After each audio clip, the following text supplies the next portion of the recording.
We're very proud to be able to have Chad Clark talking about model thinking. Chad Clark started off the technical sessions at Coreway Software. With you, Chad. Okay. Right. So, ladies and gentlemen, welcome to Out of the Box Game Show. I will be your host, and please welcome a sage, a said to be mystic thinker, and some believe that he can see the future. Nithya Govender. Hello. Right. In this game show, the aim of the game is to think out of the box. Right. And what we have in front here is 3 different boxes, and behind one of the boxes will be a prize. I know which one it is. Already, okay. I can see the future. Right. Well, please go ahead, pick a box. Okay, I will pick this one. Okay. You pick this one. From the audience, do you think that he's made a good choice? No. No. Yes. Okay, I will reveal one box, and you'll see that there is a goat behind it. It's a goat. So the prize lies between one of these 2 boxes. Should Nithya Govender switch, or should he not switch?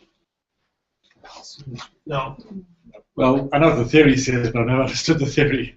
Aha, but you're about to find out. It says he should. The theory says he should switch. Okay. I'm not going to switch. I will take the advice of my wonderful audience and say the prize is behind this box. Still. Well, could you please reveal that door for us? Oh, a pig. It's a pig.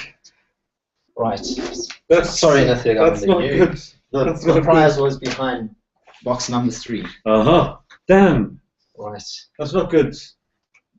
Yeah. That's not good. I'm disappointed. Right. So what we've seen here is a basic idea of how people tend to think differently to how they should think. And one way to think about this problem is in terms of probability.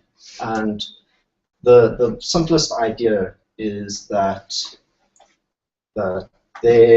you'll create sets of solutions. And so if you take your sets by the choice that Nithya made and the choices that he didn't make, it's just that,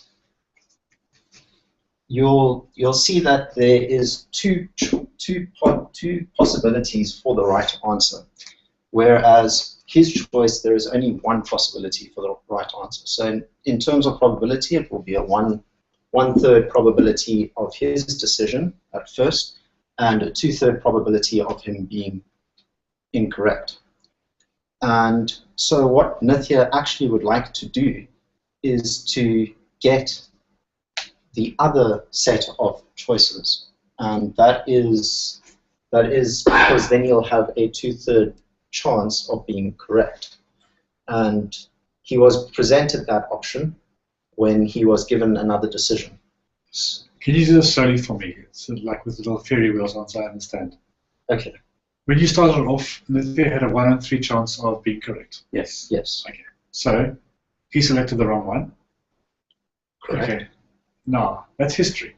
The world stops and continues on another fork. Right. Nithya is then confronted with a 1 in 2 chance of being correct. Yes. Yes. No. Yes. Yes. So No. It's a Markovian process. That is exactly correct. No. So That's yes and no. Yeah, I know. What? Okay. So to get into the technical details of things, Yes, you are correct. He has a 1 in 2 chance of getting it with his second decision.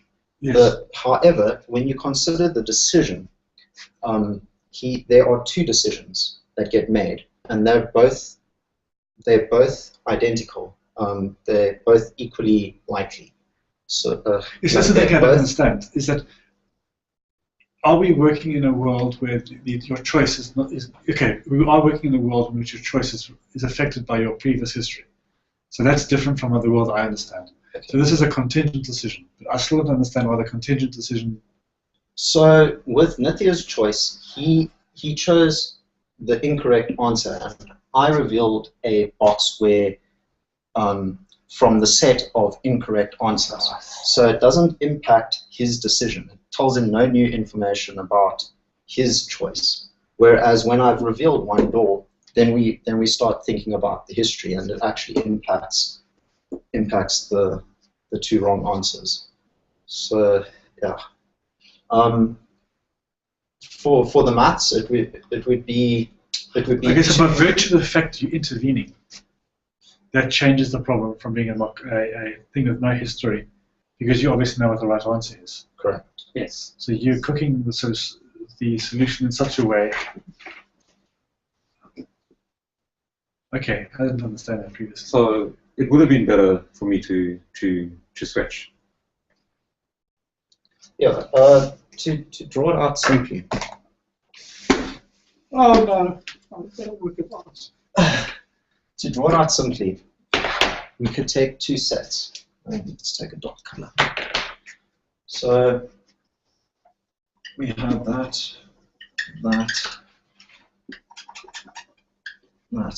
and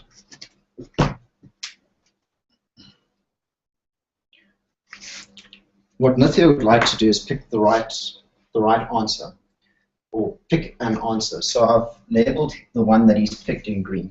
So if we separate this out into 2 sets of the full portion where there's three different options that he can choose from.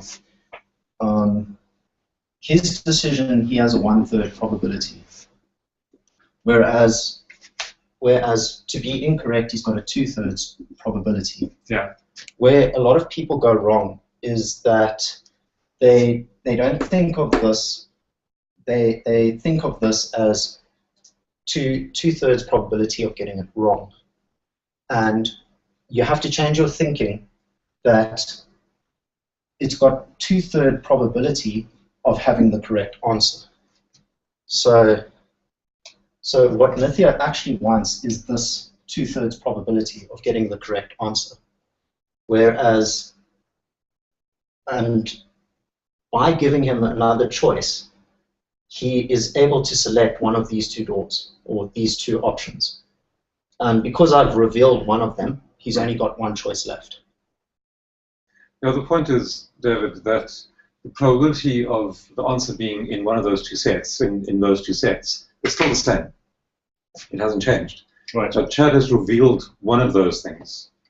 So the one thing that's left in that set still has a 2/3 probability of being right. I'm beginning to understand now. Okay. So the probabilities have not changed.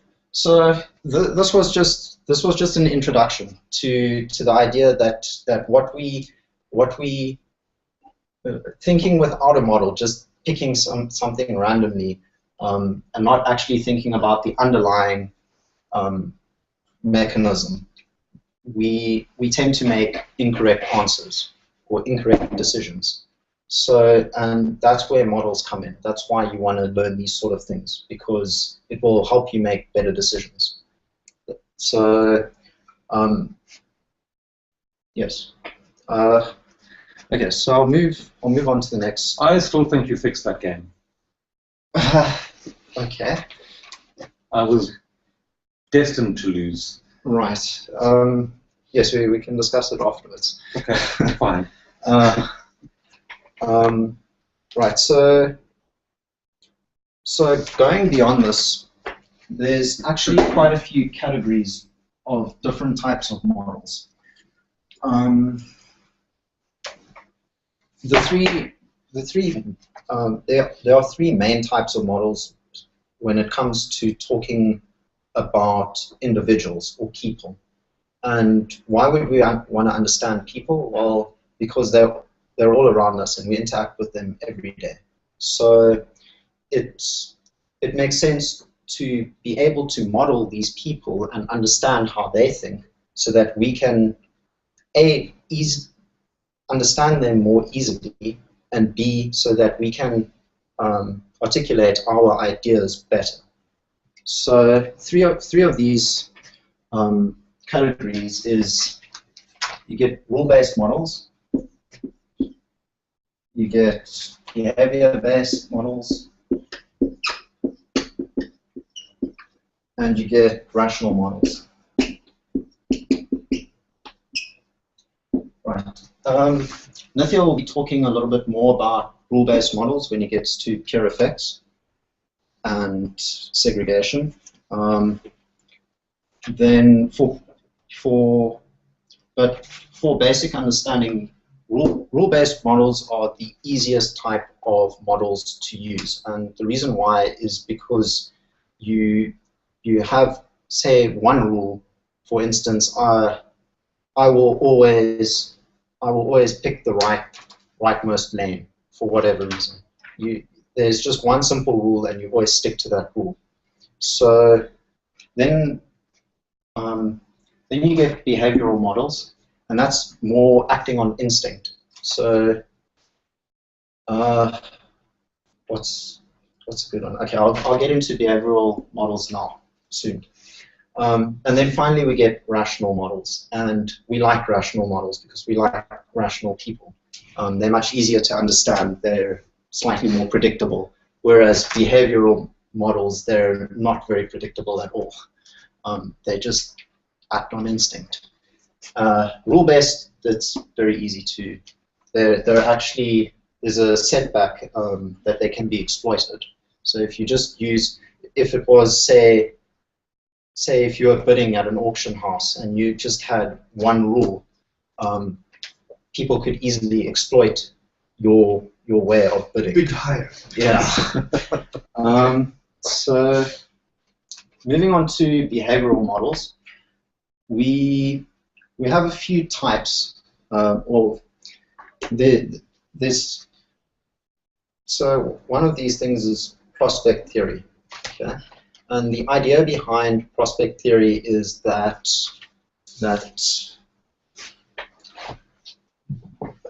people don't generally think of both sides of the equation. So if I, for instance, asked Nithya, what would you choose between winning 500 Rand or just having a 50% chance of winning 500 Rand, or just taking 300 Rand? What would you choose? Give me 300 Rand. Give me 300 Rand now.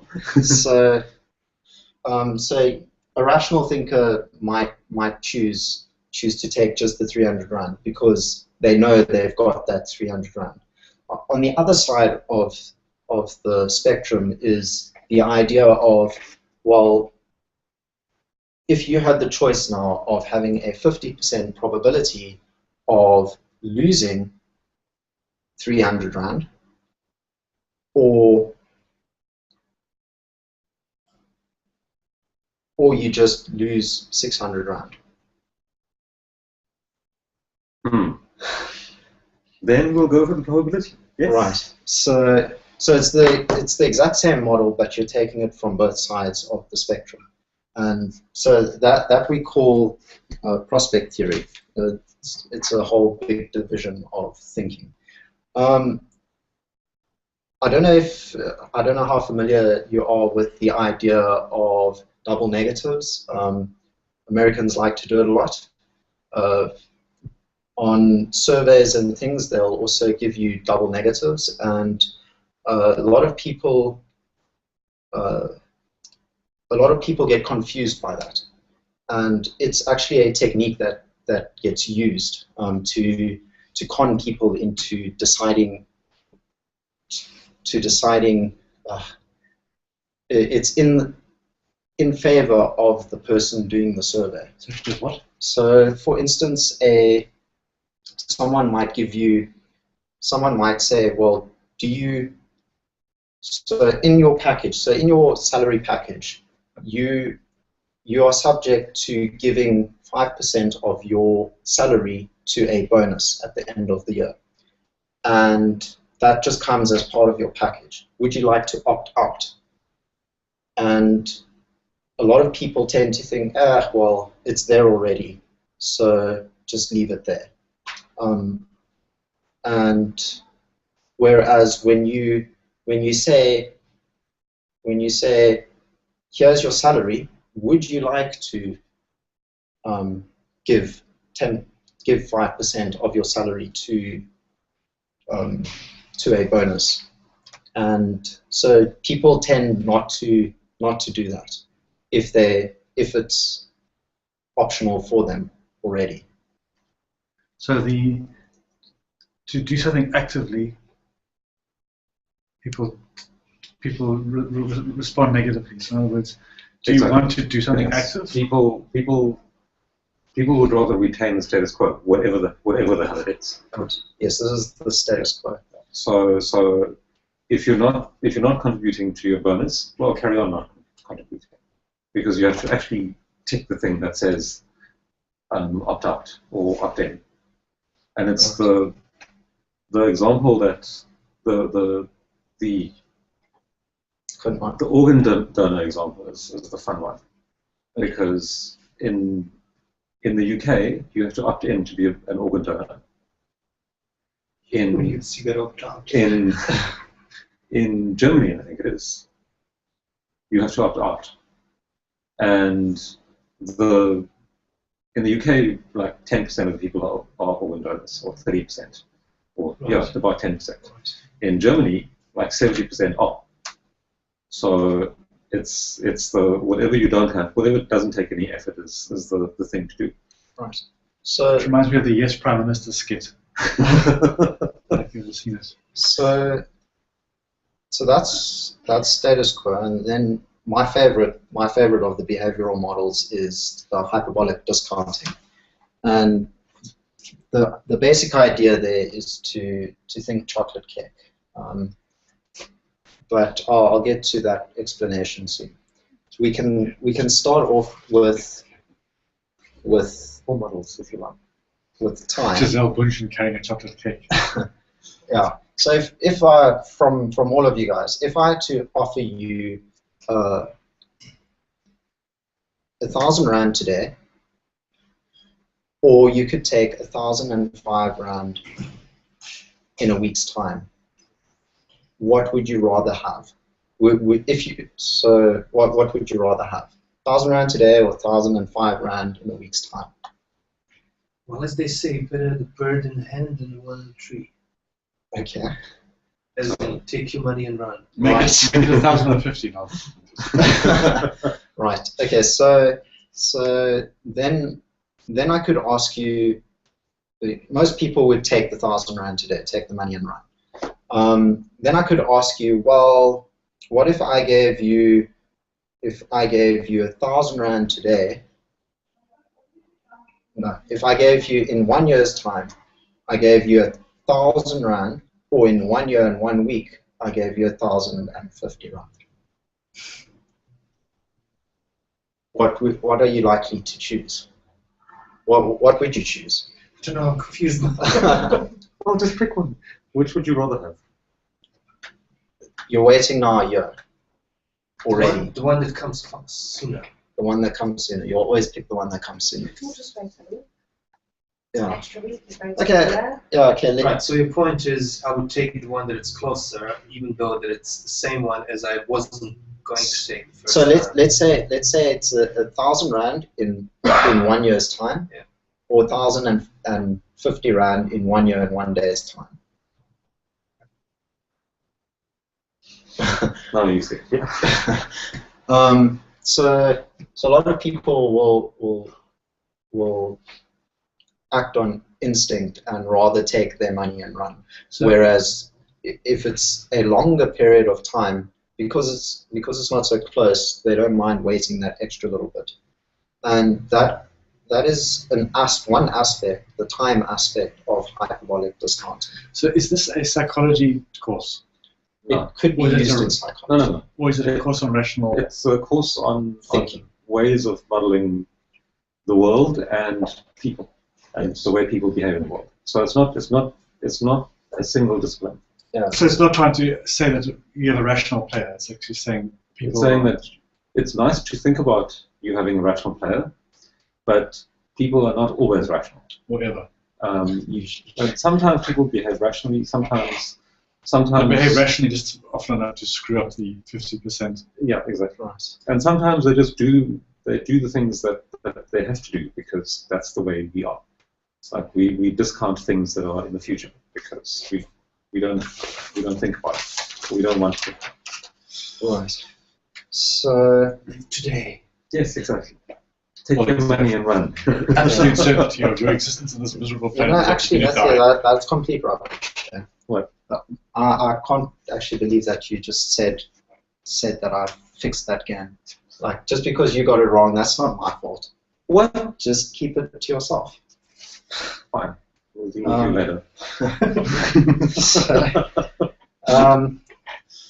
So, right, then we get to rational thinkers, and they're by far the most interesting because we can actually understand them. We can do more with them if we assume they're rational. Yes. Which is one of the precepts of mutually assured destruction. Right. That there's a tacit understanding between the US and the Soviet Union about rationality. That was the rule, the entry rule into that game, mutually assured destruction. Okay. It's a little factoid, I'm sure you're always dying to know. Okay, so for the rational side, it's And this is why Osama bin Laden's such a difficult character to fight with, because apart from the fact he's dead, he doesn't have any need to behave rationally because he has a religious bent. So he's as a rational player, he's completely useless. so one thing to understand about rational thinkers is that a lot of people think that rational, because they don't actually understand the rationality behind the person, a lot of people tend to think that a rational thinker is always selfish, and that is just not true. You can be altruistic and rational, and that can be one of the simplest examples is to say, well, I pick up 50 Rand, I can keep the 50 Rand for myself because it's mine. Oh wait, sorry. So firstly, rational thinkers need to have an objective. There's always an objective. And depending on that objective, it will determine whether they are altruistic. So the objective is to minimize the cost function. It could be. Maximize the Profit. gain or whatever that is. Okay, but there's a cost function, is it? Yeah. Yes. So the definition of a rational thinker is the implicit existence of a cost function. Yes. And the rational thinker will then optimize that cost function. So the simplest example is Always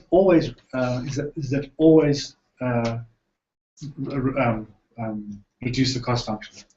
Can a rational? well, they'll optimize the cost function. It But is could it be to always maximize or it could be to But minimize. will they systematically always minimize or maximize? They'll always optimize. Okay, so they can't take a holiday and allow the. It depends what the objective is. Because if they're trying to make profit, then they'll maximize. If they're trying to not make a loss, then they'll minimize. Or if they're trying to minimize expenditure, they'll try and minimize. It depends on what the objective is. Okay, so I'm not exactly. I can't exactly recall the example. I regret this, but an example of a non-rational behavior is that someone sees a cost function and decides to ignore the cost function for a certain length of time, so as to see what the alternatives are. Right. And this would be done in political things sometimes. Is to take the loss so that you can see what the alternatives are to taking the rational behavior. So we will, Nithya and myself will be discussing a little bit more on that a little bit later. And that's got to do, yeah, we'll get to that in a bit. I can't think of the concrete example, but it's effectively political behavior where people decide to take a short-term loss in order to get a better view of the landscape, and then they could return to optimizing. So their objective there would be to. They're using a different. They could be rational. So using a more advanced cost metric. They could be using some kind of rule thing, or they could be using a heuristic that says it's a weird cost function. I don't know exactly what it is, and let's explore the landscape. Yeah. So the objective is exploration. Okay. So it's still rational thinking, but it's to understand better. Okay. Do I need to be at the? Could it be about 5 minutes? Okay. So yeah. So a nice way to let's get to the example first. A person can be. If I pick up 50 Rand and my objective is to be selfish or to gain, to maximize my gain, then I would keep, and I'm with a friend, then I'd keep the whole 50 Rand for myself, and that would be seen as selfish. But rationally, I could say, well, I've picked up 50 bucks, I would like my friend to have a good time as well, so I'll give him 25 Rand. And that's also rational thinking, but it's altruistic. It's not selfish. Whereas a lot of people tend to believe that rational thinkers are selfish. So what's nice about a nice game to play that sums all three of these models up is the race to the bottom. And the race to the bottom is basically you pick a number between 1 and 100. So the idea is that you want to pick the average of, you want to pick the number that is the average of what everybody's going to say. So one way you could go about doing this is to be rule-based. And you could say, well, I'm always going to pick the lowest number. Yeah. No, you will say, oh, if everybody in the room, you assume everybody in the room is rule-based, then they will take, then someone will take, you'll say, okay, well, it will be 50, but if everybody's going to pick 50, and you want lower than that, then you'll say, okay, well, then pick 25 instead, or 30 or whatever it is.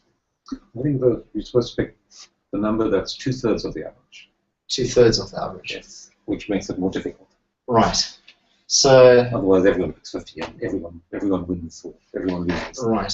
So behavioral people will just say, well, pick a random number, and by picking a behavioral person will say, well, halfway should be a good point to pick that number. Yes. As good as any. It's as good as any. So if you think that there's a whole lot of behavioral people and you're a rational thinker and you understand this, then rationally you can say, well, if everybody's acting on behavior, then I will pick a lower number than that. So it's almost like rule-based, but it's going with a different mindset. Whereas a rule-based person will just stick to that rule all the time to pick lower. The rational thinker is actually thinking about the type of people in the room. So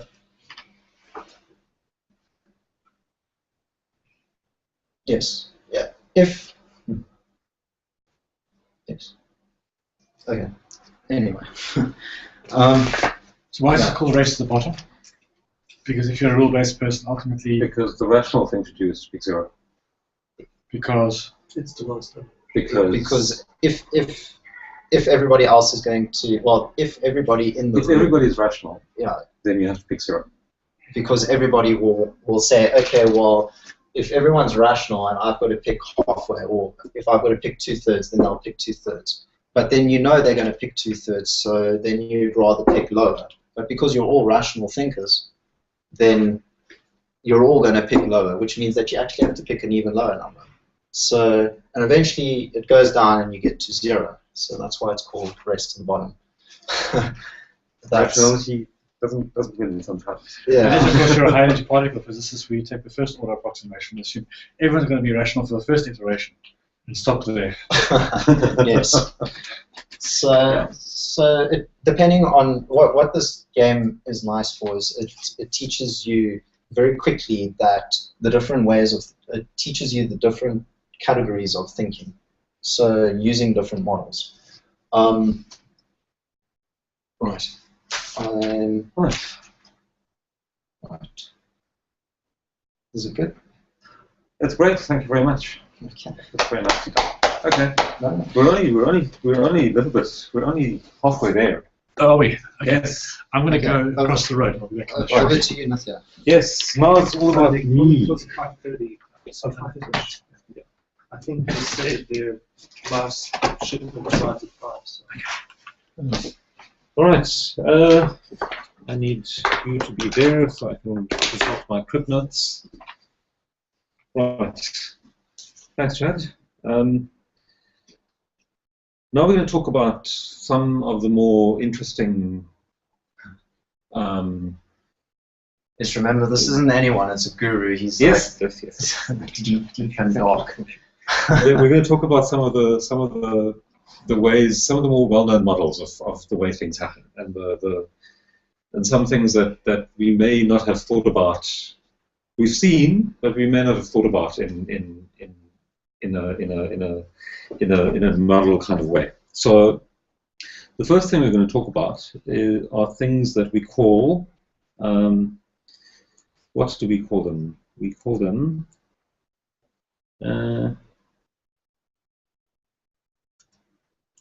One moment, please. Right, there we go. These are things that we call peer effects, and they're interesting because they're a category of model that's kind of based on the way that describe how people behave, but they're more rule-based than rational, and sometimes they're a bit behavioral as well, because one of the models that we talk about is the standing ovation model. Standing ovation model is very interesting. I'm sure you've all been in some performance or the other where One person starts clapping and everybody stands up. where somebody starts clapping and then somebody else starts clapping, or everyone claps, okay, so everyone deserves some applause. But then some people stand up, and then maybe some other people stand up, and maybe it becomes a whole standing ovation by everyone, and maybe it doesn't. Yeah. And the thing is that it all happens very quickly and in kind of mysterious kind of way. So there's a model that sort of describes how it's a rule-based model that says that there are a bunch of things that influence the thing. There's the quality of the show, the absolute quality of the show. There's there's some threshold that says, well, for me, each person has a rule that says, for me, if more than some percentage of the other people around me are standing up, I'll stand. Like, I don't want to be the one person who's sitting in a... The only guy that doesn't do Mexican wave. Exactly, you don't want to be that guy. And then there's some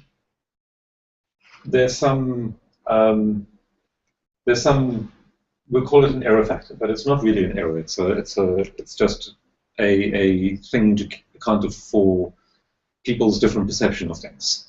So what this says is that there's some quantity, we'll call it S, which is equal to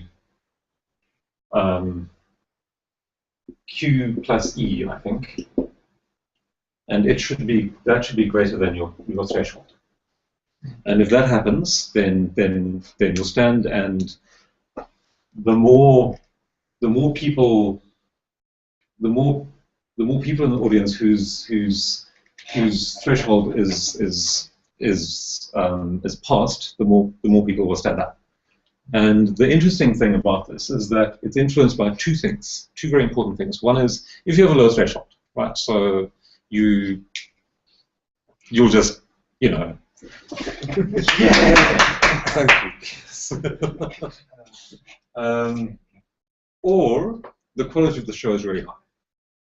And then there's this error thing, which says it's the spread of perception of quality, basically. So if it's a big spread, there's more likely. So the more variation there is in people's perception of the quality of the show, the more likely it is that you will have a standing ovation.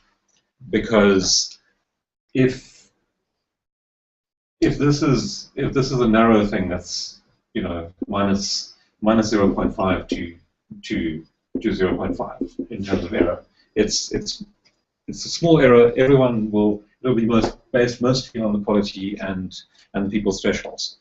But if this becomes much bigger, then the chances the spread of numbers is going to be much wider, and more people will. It's more likely that the threshold will be passed. So is this formula for one person or for the audience? It's for one person. Because those are individual. So is there any network effect going to be built? There's going to be a network effect because people. What happens? The network effect is this, right? Right. Because you see the other people standing. Right. So, and it could be that there'll be people in the audience whose threshold is 0. yes. Okay, and generally those people are behavioral people because it's too quick to think about things. People will just stand or. Yeah. So it's based entirely on what they perceive or whatever the thing is. They don't care about. Basically, there are people who don't care what other people think. They so. Basically. So it's also, this is one of the other things that this is all about, and it's about people behaving like other people. So it's a peer effect.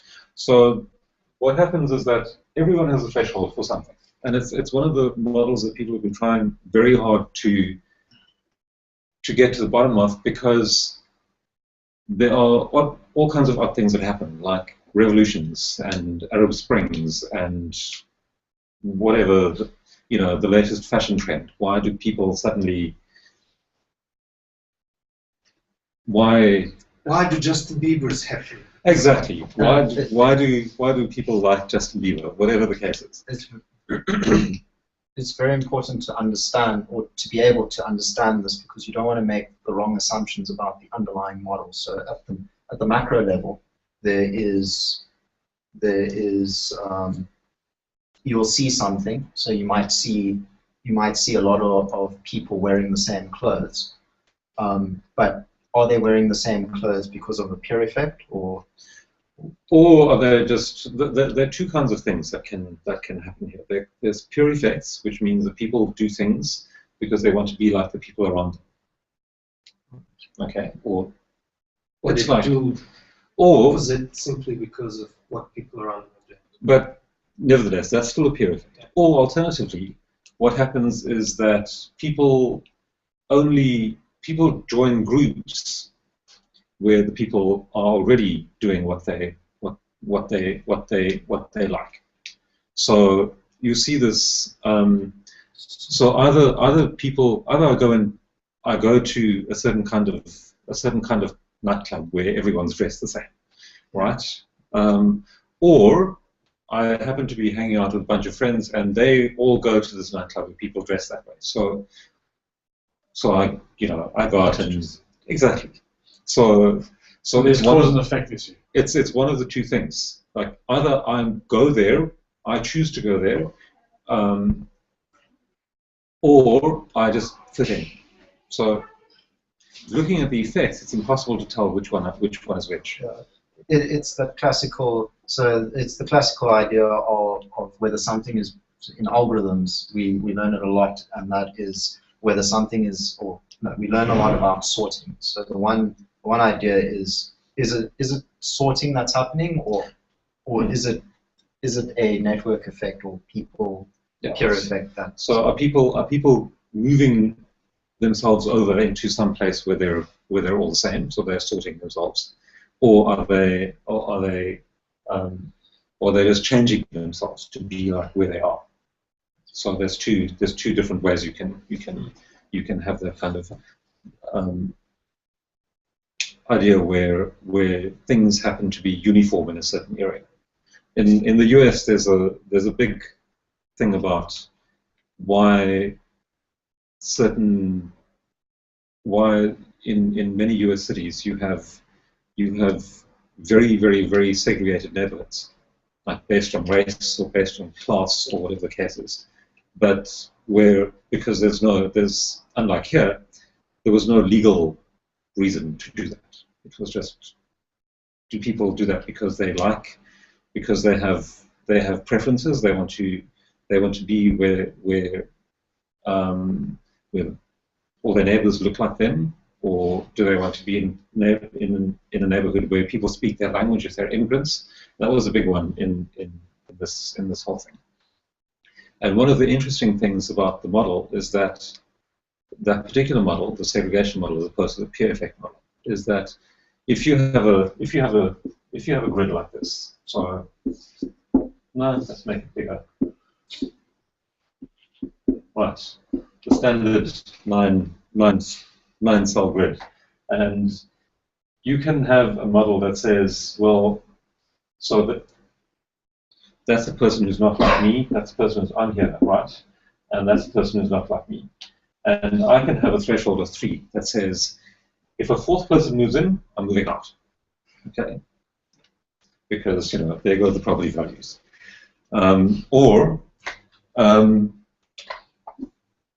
Reminds me of Celia Automata. Yeah, it's very similar. So now, that's one of 2 things that can happen. So, or alternatively, this person who's like me moves out. So they move out. So now my threshold is also destroyed. So I'll go and live. I'll go find out where they moved. Because I really liked them. So I'll go live in the same place then.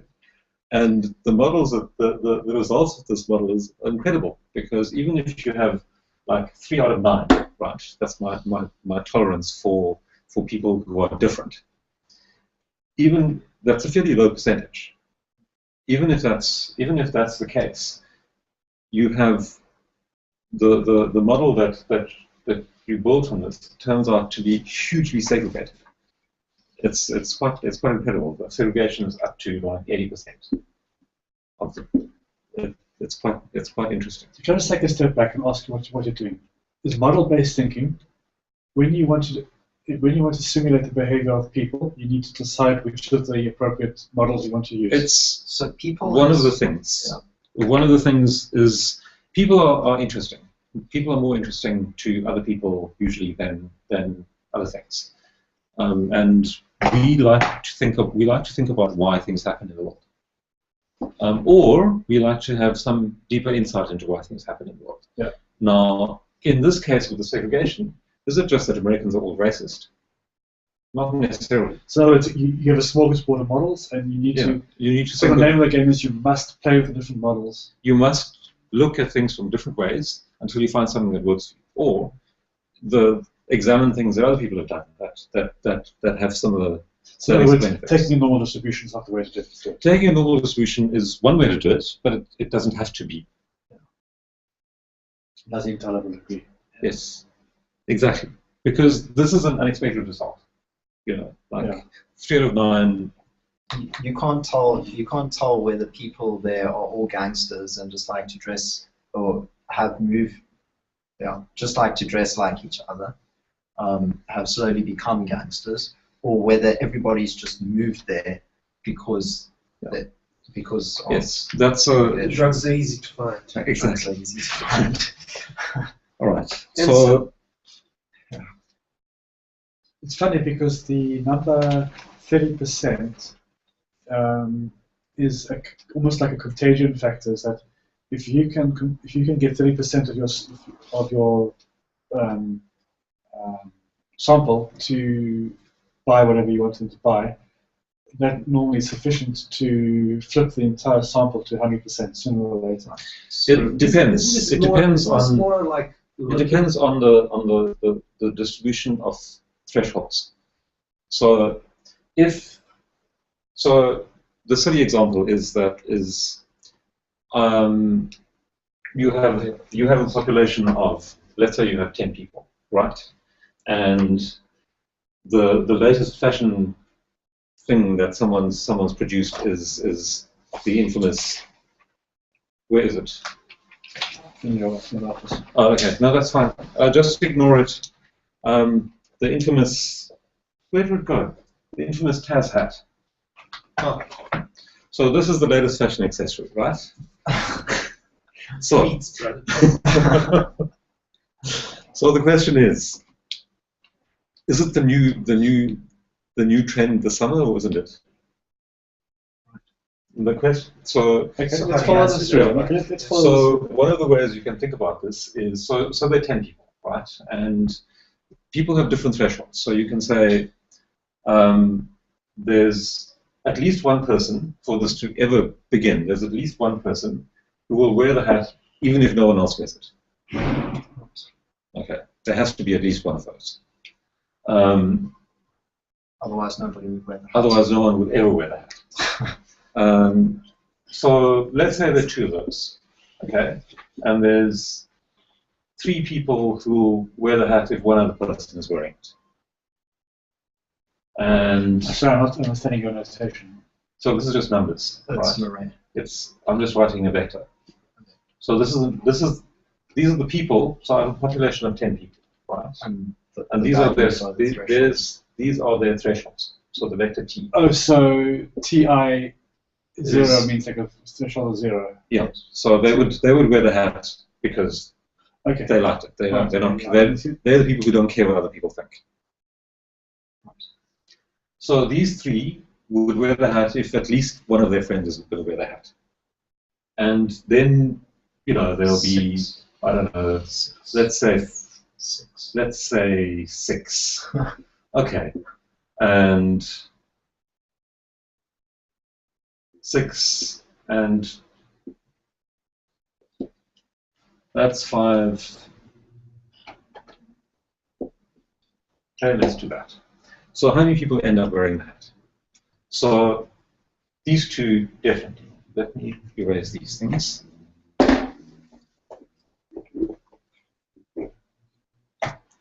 So these 2 will wear the hat. Okay. At that point, these 3 now have someone who to And this look at is who's on the wearing. right hand side though. Well, it doesn't matter. No, it doesn't matter. You start with the lowest threshold, obviously. It's not. It's not. It's like we're all sitting here in the room. It doesn't matter about our position, but we can see who's wearing the hat. Yes. It assumes that you know who else is wearing the hat. Okay, right. And then these 3 also now have someone who they can see wearing the hat, right? So we'll end up with 5 people wearing the hat. So that's interesting. That's At that point- not ching chong chat at all. That's literally the information is socialized in the Yes, community. exactly. So at that point, it has to stop, right? So only half of people will ever wear a hat because it's not enough for these guys. statistics, yeah. But if we had one more person whose threshold was 5, then everyone would end up wearing the hat. Because this person would now wear the hat, so it would be 6. These 3 people would now wear the hat, so it would be 9. And then this last person would end up wearing the hat. And it would be revolution, fashion revolution of the season. So it's an interesting way of thinking about how those things I work. think it deserves a standing ovation. That's pretty brilliant way of explaining it. Thank you.